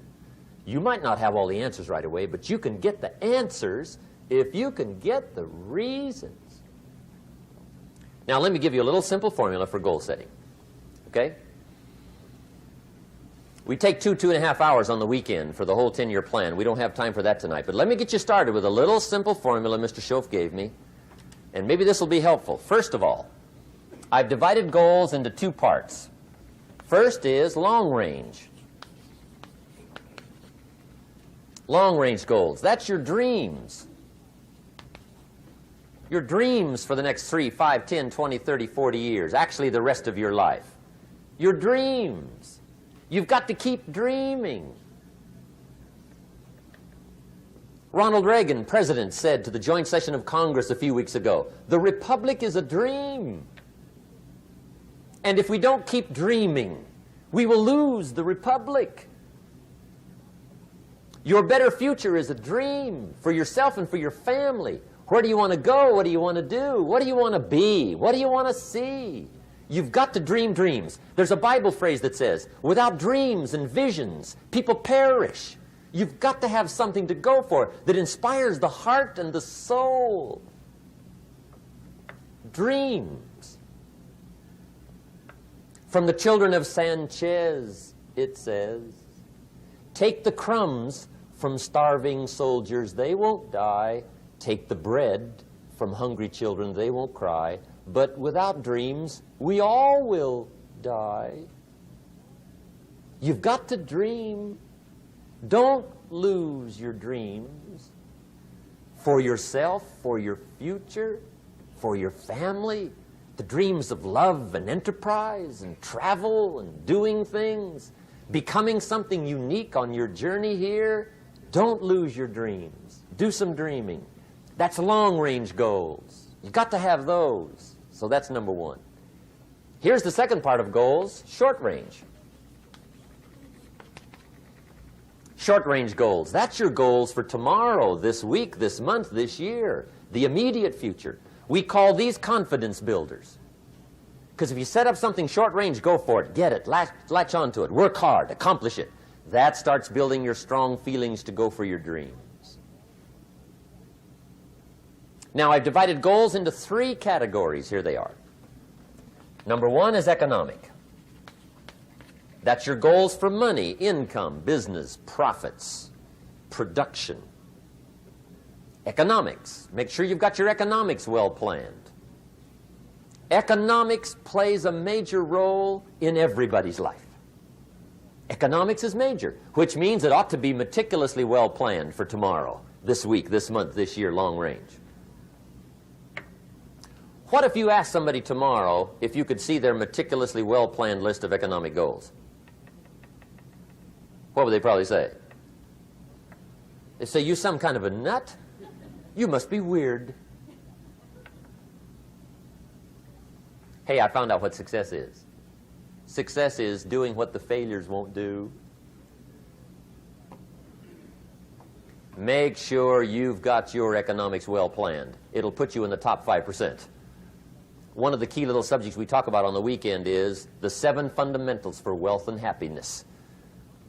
And that's one of them, well-planned economics. It's a fundamental if you want to do well. Join the top 5%. Anybody in this room can join the top 5%, if you will. Okay. Now here's the second category of goals, things. Make a list of the things you want. And on my list of things, now I put everything. Little things as well as major things. Doesn't matter how small it is, it goes on my list. I used to just put major things, cars, homes. I don't do that anymore. I now load my list with everything. Everything. And the reason is, part of the fun of having a list is checking it off. That's it. Boy, at the end of the day, if you can go, got it, got it, got it, got it, got it, got it, whatever it is, right? You get into the habit. So load up your list, the things you want. Now, when you check off something major, celebrate. That's an important point to make. Celebrate your achievements. Live it up. Have a party when you reach something you've worked for a while. See, we all grow from two experiences. One is called the pain of losing. The other one is called the joy of winning. We need both of them. Amplify them as much as you can, which also means make losing painful. If you set up something, fooled around, didn't get it, put it on yourself. On the other side, if you did get it, congratulate yourself. Self-congratulations is a sign of maturity. Seeking congratulations is a sign of immaturity. But hey, winning and losing, see, that's what it's all about. That's the name of the game. Now, some people lead such mediocre lives, at the end of the day, they don't know whether they're winning or losing. They got no clue. Guy's just going through the day with his fingers crossed. There's a better way. Okay, here's the third category of goals, personal development. Put those goals together. Personal development goals. That's your goals to be stronger, more decisive, be a speaker, be a leader, learn a language, all kinds of skills. Okay? The whole weekend seminar was designed to improve all your skills so that you walk away more skillful. And that's what you want, the personal development skills. That's what attracts, that's what brings good things to your life, the person you become more skillful. Now, this is quite a package to work on. Economics, things, personal development. For tomorrow, this week, this month, this year, long range. Okay? That'll get you started. Now, here's the simple formula for setting goals. It goes like this. A, work on your goals. That's step one. Work on them. And I put the word work there deliberately. Setting goals is plain hard work. I don't want to kid you. We haven't come here tonight to kid each other. It's work. I know it's work. That's why a lot of people just let it slide. It's work. Many people work hard on their job, but they don't work hard on their future. They just let that slide. And the work involved is making plans. I know most people don't. I understand that. But don't let that be you. Guy says, well, yeah, you work where I work, but the time you struggle home, it's late. You've got to eat a bite of supper, watch a little TV, get to bed. You can't sit up half the night. Plan, plan, plan. And the guy's behind. Good worker, hard worker, sincere. But you've got to be better than sincere, working hard. You've got to be better than a good worker. You've got to be a good planner. Somebody once wisely said, the people who fail to plan are planning to fail. Well said. So work on your goals. Here's step 2. Write your goals down. That's so important. I teach my staff around the world, put your goals in your journal. Because one of the major people you want to study is yourself. So here's the list of goals I put together 3 weeks ago. Here's the list of goals I put together 2 years ago. Here's some of the changes I made, rearrangement of my priorities. I scratched these off. I put these on. I've gotten these. Study your accomplishments. Study what your desires are. Put them on paper. Write them down. Here's another reason for writing your goals down. It shows you're serious about doing better. And to do better, you got to get serious. You don't have to be grim, but you must be serious. Everybody hopes things will get better. Everybody hopes. Poor people hope. That ought to tell you something. It means the future does not get better by hope. It gets better by plan. I used to have the affliction called passive hope. It's an affliction. It's bad. Probably what's even worse than that is happy hope. Now that is really bad. That's bad. Happy hope.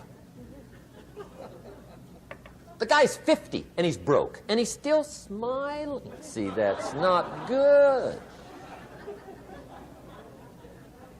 So get serious about your goals. Put them on paper. Write them down. There's all kinds. His goals, her goals, their goals. Business goals, financial independence goals, family goals. I mean, there's so many things to work on this that if you don't get busy and work on it, sure enough, the time will pass. And sure enough, 5 years from now, you'll wind up where you don't want to be, wearing what you don't want to wear, driving what you don't want to drive, being what you don't want to be. Now's the time to fix it. Now, here's the third step to your goals. Check the size of your goals and the kinds of goals. How big they are, what kind they are, affects you. And here's one of the important phrases of the evening. Your goals are affecting you, whatever they are. Your goals affect your handshake. Your goals affect your attitude, personality. Your goals affect the way you walk, the way you talk, the way you dress. All day long, we're being affected by our goals. Now, some people have goals, but they have such lousy goals. The effect is bad. I asked a guy one time, what are your goals for this month? The guy said, look, if I could just scrape up enough money to pay these lousy bills. That was his goal. I'm not saying it isn't a goal. It's a goal, but it's such a lousy goal, the effect is bad. You don't jump out of bed on Monday morning and say, oh boy, another chance to go out and scrape up the money to pay my lousy bills. See, you don't do that. Usually you say, oh, not another Monday.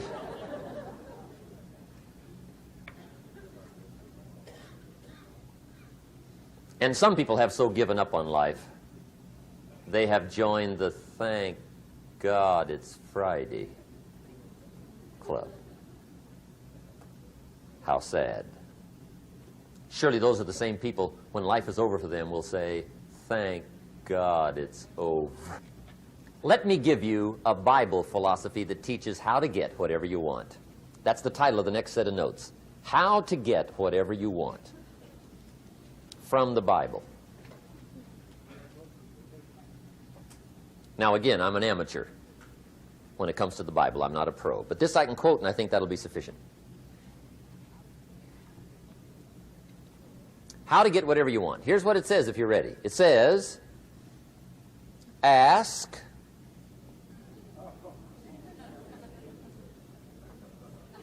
That's it.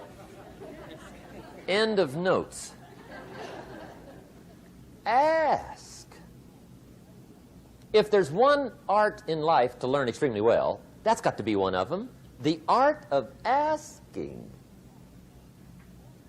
What does ask mean? Ask means, what do you want?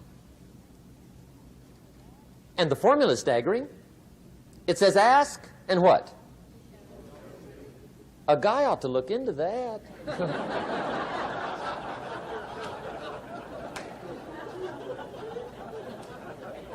He says, yeah, but you work where I work, by the time you struggle home, it's late. You got to eat a bite of supper, watch a little TV, get to bed. You can't sit up half the night, ask. And the guys be, See, you've got to be better than a good worker. You've got to be a good asker. Now, let me give you 3 key points on asking and receiving. This can do it. Number 1, asking is the beginning of receiving. Asking starts a unique process, mental and emotional. I don't even know how it works. All I know is it works. It's like pushing a button and all this machinery starts working. I don't know how. It just works. There's a lot of things you don't need to know how. Just work them. Some people are always studying the roots. Others are picking the fruit. I mean, it depends on what end of it you want in on. Asking is the beginning of receiving, so start the process. Here's number 2. Receiving is not the problem. Receiving is automatic. Now, if that's true, receiving is not the problem, what's the problem? Failure to ask might be one of your major problems. I don't know. Check it out. The guy says, oh, now I see it. I got up last year and hit it every day, but there's not a scrap of paper with my goals on it. Good worker, poor asker. So you got to change that. Here's number 3. Receiving is like the ocean. There's plenty, especially in California. It's like an ocean here.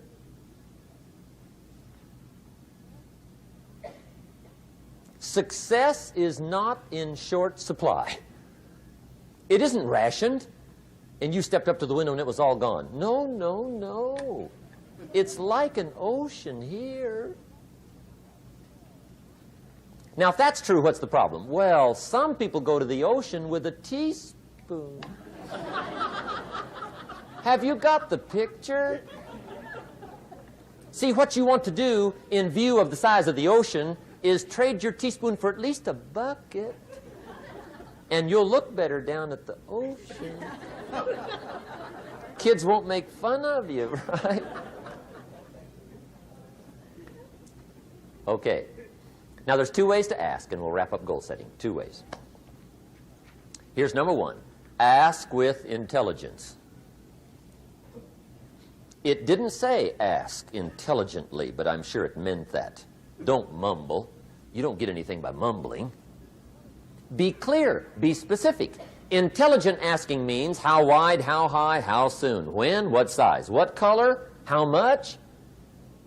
Define what you want and describe what you want. That's powerful. In the weekend seminar we teach, goals become like a magnet. They pull you that direction. And the better you describe them, the more they pull. So ask intelligently. Here's number 2. Ask with faith. That's the childish part of the equation.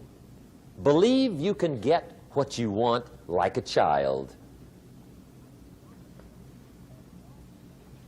Not an adult. Adults are too skeptical.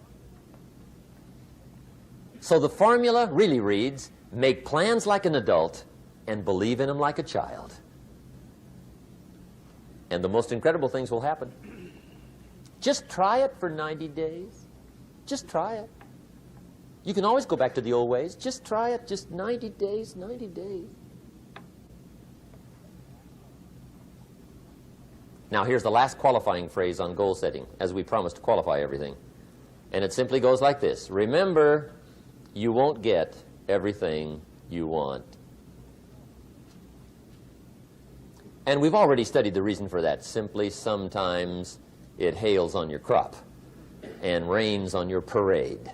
It's that kind of planet. So you won't get everything you want, but if you will work this goal-setting formula, you can get plenty for wealth and happiness. Okay, that's goal setting. We use it around the world. We recommend it. Now, maybe it won't work as well for you as it has for me. I don't know. Maybe not. But what if it did? You got to try. Okay.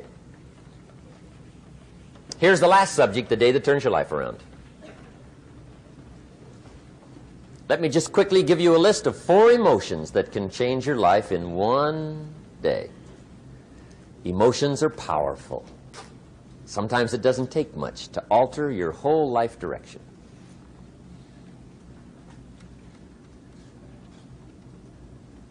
Okay, here they are. Number 1, disgust. Powerful emotion. Disgust says, I have had it. See, that could be the day. The day you can say, I've had it. And whether you've had it with something small or something major, the day you can say, I've had it, may not be the day it ends, but the day it begins. That's what I said when that little Girl Scout left my door when I'm 25. I give her the big lie, she leaves, I say, I don't want to live like this anymore. I've had it with lying and being broke. Powerful day. The man's finally had it with mediocrity. He's had it with being a loser. He's finally had it with those awful sick feelings inside, knowing his wife is at the grocery store looking at 2 cans of beans, one marked 37 cents, one marked 39 cents. And the guy sick inside knows his wife's going to buy the 37-cent can, and she doesn't even like the brand. Do you know why she's going to buy the 37-cent can? To save 2 cents. The guy sick inside finally says, I've had it. Being on my knees in the dust looking for pennies, we're not living like this anymore.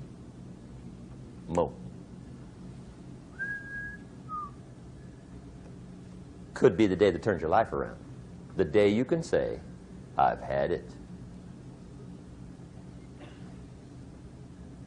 He walks into his closet and rips everything in it to shreds and says, I've worn this embarrassing stuff for the last time. And not only will I never wear it again, no one else will ever wear it again. Commit an act that says, I've had it. Powerful. Here's the next one, decision. And decision-making is powerful. And it's emotional. That's those knots in the pit of your stomach, right? Waking up in the middle of the night in a cold sweat, trying to decide. We sometimes call it inner civil war. What shall I do?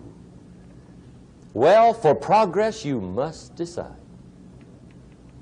The best advice I can give you came from a wealthy friend of mine who said, if it's easy, do it easy. If it's hard, do it hard. Just get it done. If you went home tonight and in the next few days cleaned up a whole list of decisions, that might furnish enough inspiration for the next 10 years. I found this out many times after you've decided. Getting on with it is easier than deciding. Sometimes decision is the toughest part. Here's the next emotion, desire, wanting to bad enough. And I don't know how to tell you to want to. That's something you've got to come up with.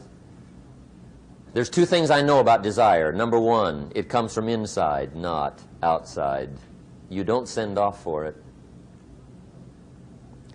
Number 2, I know desire can be triggered by something. Who knows what it might be? Sometimes desire waits and sleeps for something to happen. Maybe it's a book, maybe it's a song, maybe it's a sermon, maybe it's a lecture, a seminar, maybe it's the conversation of a friend, a happening, an event. Who knows? The best advice I can give you is what I give my staff. It goes like this: welcome every human experience. You never know which one is going to turn it all on. Even the bad experiences. Sometimes from the bitterest experience comes the greatest awakening. So let down the barriers, take down the walls. The same wall that keeps out disappointment keeps out happiness. Let life touch you. Don't let it kill you, but let it touch you. Here's the last one. This one's powerful. Resolve. Resolve says, I will. Two of the most powerful words in the language. I will. Benjamin Disraeli once said, nothing can resist a human will that will stake even its existence on the extent of its purpose. Shortly put, I'll do it or die. See, that's powerful. That could be the day that turns your life around. The world has a strange way of stepping aside when somebody says, I'll do it or die. The man says, I will climb the mountain. They've told me it's too high, it's too far, it's too rocky, it's too difficult, it's never been done before, but it's my mountain, I will climb it. Pretty soon you'll see me waving from the top. Or dead on the side, because I ain't coming back.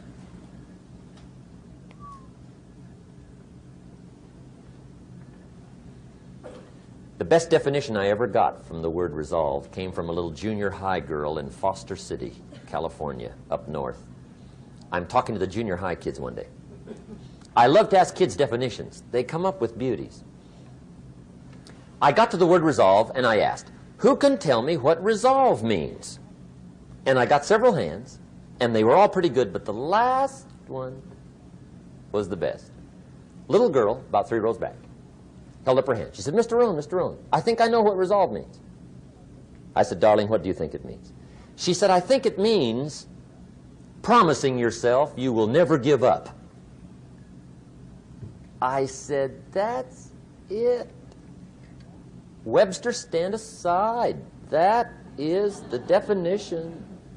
Promise yourself you will never give up.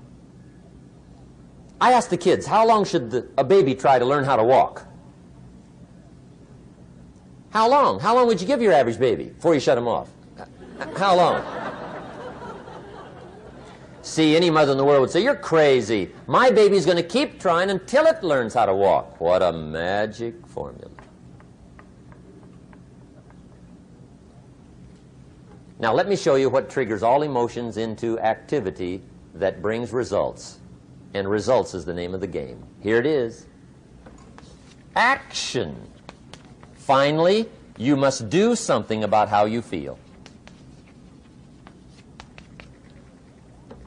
Jesus, the master teacher, said, don't just be listeners, be doers. The world admires the doers. Whatever it takes to get you to try harder, read more, set your goals, and go for it. Here's the next attitude disease. Over-caution. Some people never will have much. They're too cautious. Now, you can also be too reckless, but you can also be too cautious. This is called the timid approach to life. And my caution was always the risk. Risk used to drive me right up the wall. I used to say, what if this happens? It's called the language of the poor. What if this happens? And on top of that, if this was to happen, look at the fix I'd be in. I better not try. I could always ace myself out. Then I'll tell you what changed my whole life when I finally discovered it's all risky. The minute you were born, it got risky. If you think trying is risky, wait till they hand you the bill for not trying. If you think investing is risky, wait till you get the tab for not investing. See, it's all risky. Getting married is risky. Having children is risky. Going into business is risky. Investing your money is risky. It's all risky. I'll tell you how risky life is. You're not going to get out alive. That's risky. The Englishman says, well, if that's the way it's going to work out, let's give it a go. Right, that's what it's for. Give it a go. Somebody says, yeah, but I'm looking for safety and security. Fine, then huddle in a corner. We'll cover you with a sheet, bring you 3 meals a day. And we'll protect you, feed you, look after you, care for you. We won't let anything happen to you. And you'll probably live to be 100. The guy said, well, yeah, I'd live to be 100. But what a way to live. Right. What a way to live, safe and secure. Don't ask for security. Ask for adventure. Better to live 30 years full of adventure than 100 years safe in the corner. And see, it's not important how long you live. What's important is how you live. Here's the next attitude disease. We're almost through with this motley list. In fact, we're almost through. Hang on. The next one is pessimism. Pessimism, the deadly disease of always looking on the bad side, the problem side, the difficult side, checking all the reasons why it can't be done. The poor pessimist leads an ugly life.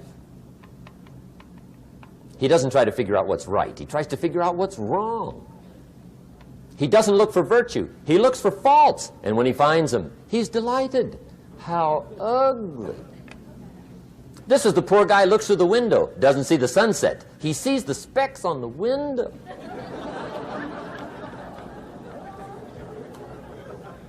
And this is the poor guy, right, who rushes up, takes such leave of his senses. This guy rushes up and he says, I've got 5 good reasons why it won't work. He's so dumb he doesn't know. All he needs 1. He's got 5.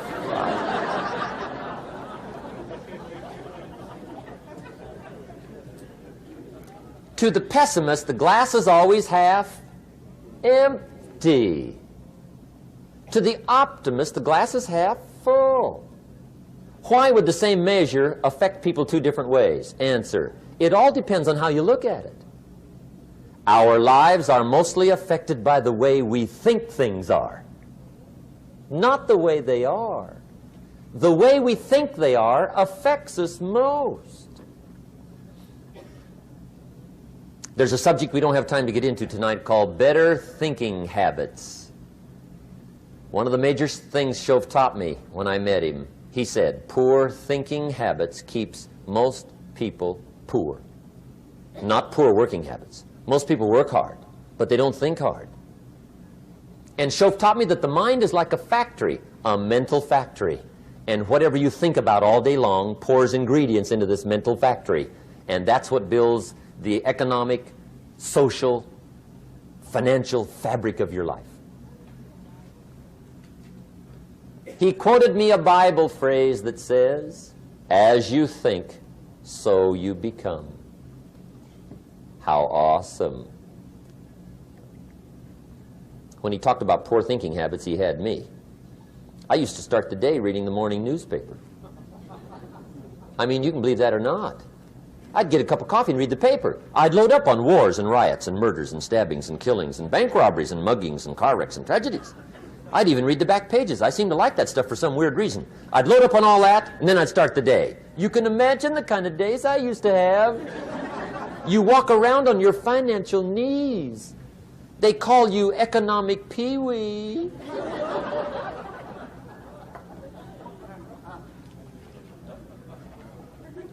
The guy says, I want to be a great leader. Wonderful. The first thing we do is follow him to his house. When we get there, we walk in and check his library, number 1. Somebody says, well, why check his library? The reason is because what a man reads pours massive ingredients into his mental factory, and the fabric of his life is built from those ingredients. You would not believe what some people have got in their house to read. You would not believe. One of the best dressed up words I know for a lot of it is trash. Can you imagine dumping a barrel of trash into this mental factory every day and coming out with a rich, dynamic, positive life? It can't be done. You might as well try making a cake with cement. The kids back in Danbury, Connecticut, high school, they're asking me questions one day. I'm talking to the kids. Kids got good questions these days. One of them said to me, Mr. Rohn, how do you build the good life? I said, it's simple. It's not easy, but it's simple. Here's how you build anything. Select the right ingredients, keep out the wrong ingredients, and it starts with thought. Everything starts with thought. So you must be wise and careful what you think about, because that starts everything. You got to be wise and careful. I asked the kids, what would happen if somebody dropped sugar in my coffee? They said, well, you'd be okay. I said, what if somebody dropped strychnine in my coffee? They said, well, you'd be dead. I said, correct. Lesson 1. Life is both sugar and strychnine. You gotta be careful. I said, what if my worst enemy drops in the sugar? They said, will you be okay? I said, what if my best friend, even by accident, drops in the strychnine? They said, well, you'd be dead. I said, correct. Lesson 2, watch your coffee.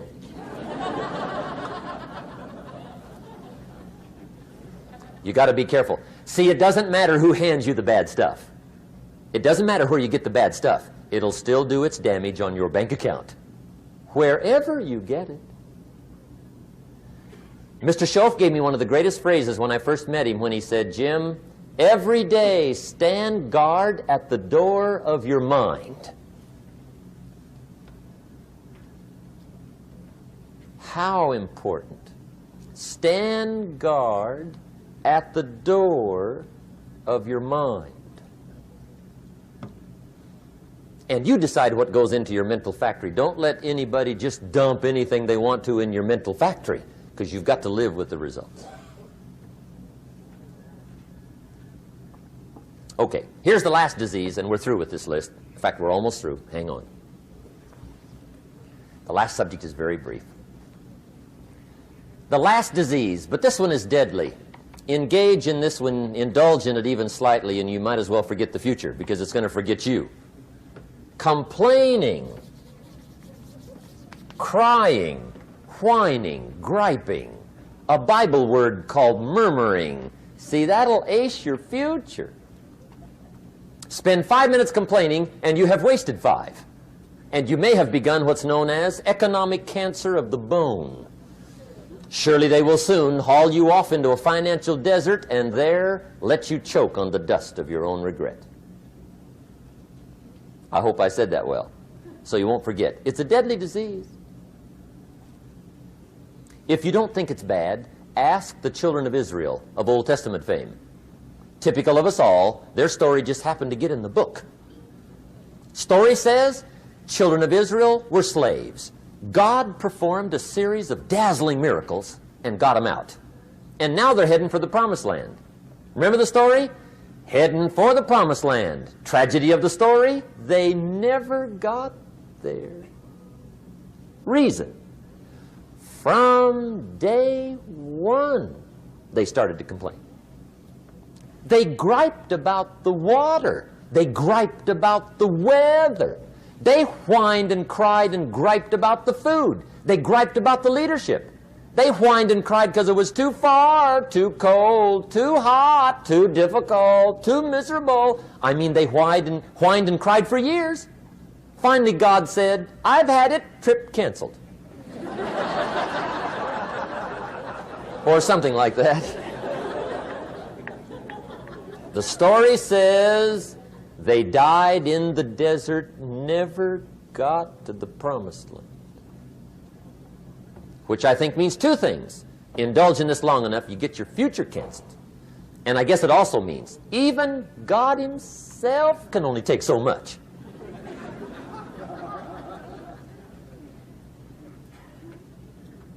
Okay.